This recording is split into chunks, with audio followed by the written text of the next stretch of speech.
Deskripsi masalah. Terjadi di beberapa daerah di Indonesia, anak lelaki kecil yang masih berumur 10 tahun dan masih duduk di bangku kelas 4 SD, dikawinkan dengan anak perempuan yang masih kecil pula secara agama atau syar'i. Tetapi tidak didaftarkan ke kantor KUA. Perkawinan itu dilakukan untuk menggantung atau mengikat, agar kelak dewasa tidak berjodoh dengan orang lain. Hal ini disebut kawin gantung. Perkawinan itu diselenggarakan secara sah dan mengadakan resepsi atau walimah.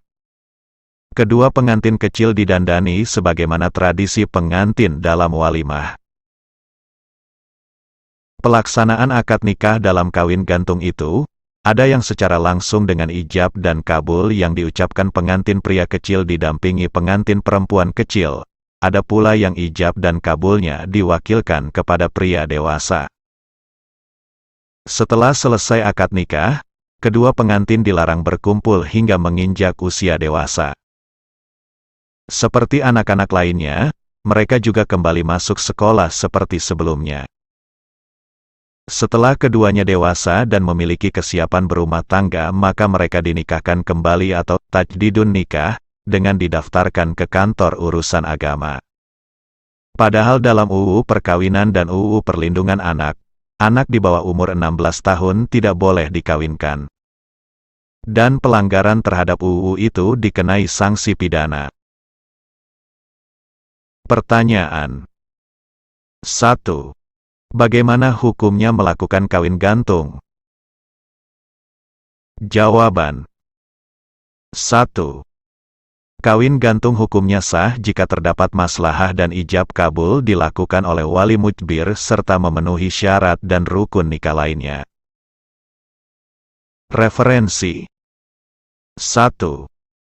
Al-Minhaj Syarhu Sahihi Muslim, Juz 9 halaman 206. Bab kebolehan ayah menikahkan gadis kecil. Dalam bab tersebut terdapat hadits Aisyah, ia berkata, Rasulullah menikahiku di usia 6 tahun, dan bersetubuh denganku saat aku berusia 9 tahun.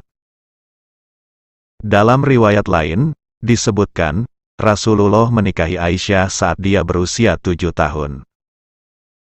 Hadits ini sangat jelas dalam menerangkan kebolehan seorang ayah menikahkan anak gadisnya yang masih kecil tanpa persetujuannya. Sebab ia belum dianggap mampu memberi persetujuan. Dan dalam hal ini kakek sama hukumnya dengan ayah menurut kita ulama mazhab Syafi'iyah. Adapun wali selain ayah dan kakek, maka mereka tidak boleh menikahkan gadis kecil tadi menurut pendapat Asy-Syafi'i, As-Sauri, Malik, Ibnu Abi Layla, Ahmad, Abu Saur, dan Abu Ubaid. Dan ketahuilah bahwa Asy-Syafi'i dan ashabnya berpendapat, ayah dan kakek disunahkan agar tidak menikahkannya sampai ia mencapai balik, dan sunnah meminta persetujuannya agar tidak memasukkannya dalam kekuasaan suami, sementara ia membencinya. Pendapat mereka ini tidak bertentangan dengan hadits Aisyah. Sebab, yang dikehendaki mereka adalah bahwa si ayah atau si kakek sebaiknya tidak menikahkannya, sebelum ia mencapai usia balik saat tidak terdapat kemaslahatan nyata yang dikhawatirkan akan hilang karena menunda pernikahannya, seperti hadits Aisyah.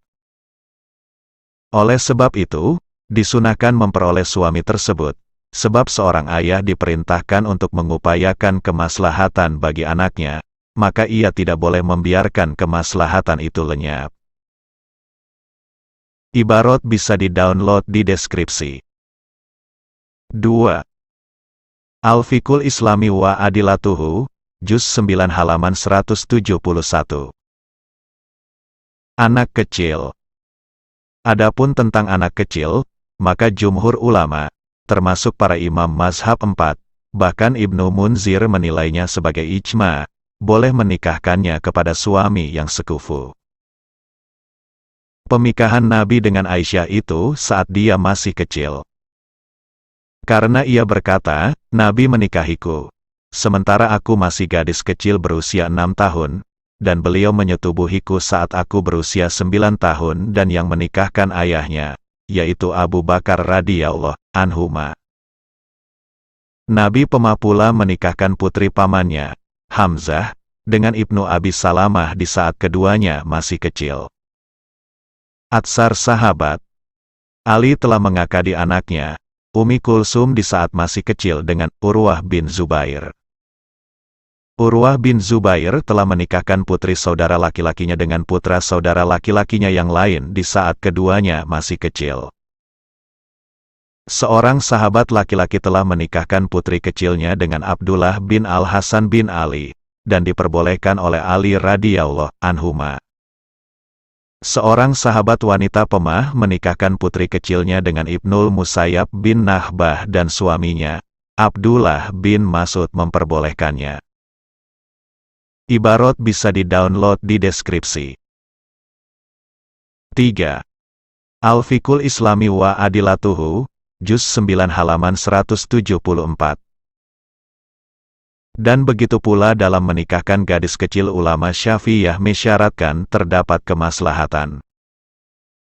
Dalam kebolehan, seorang ayah menikahkan putrinya yang masih kecil maupun yang sudah besar tanpa persetujuannya terdapat 7 syarat. Yaitu: 1. Tidak terdapat permusuhan nyata antara ayah dan putrinya tersebut. 2. Menikahkan dengan suami yang sekufu. 3. Menikahkan dengan mahar mitsil, mahar standar. 4. Mahar berupa mata uang negara. 5. Suami bukan orang yang tidak mampu membayar mahar. 6. Tidak menikahkan dengan orang yang merepotkannya, seperti orang buta dan seorang kakek pikun. 7. Putrinya tersebut belum wajib haji, karena terkadang suaminya akan mencegah naik haji, sebab kewajiban haji bersifat tarokhi atau longgar, sementara putrinya bermaksud segera melaksanakan kewajiban hajinya. Dan anak laki-laki kecil boleh menikah dengan perempuan lebih dari 1. Ibarat bisa di-download di deskripsi.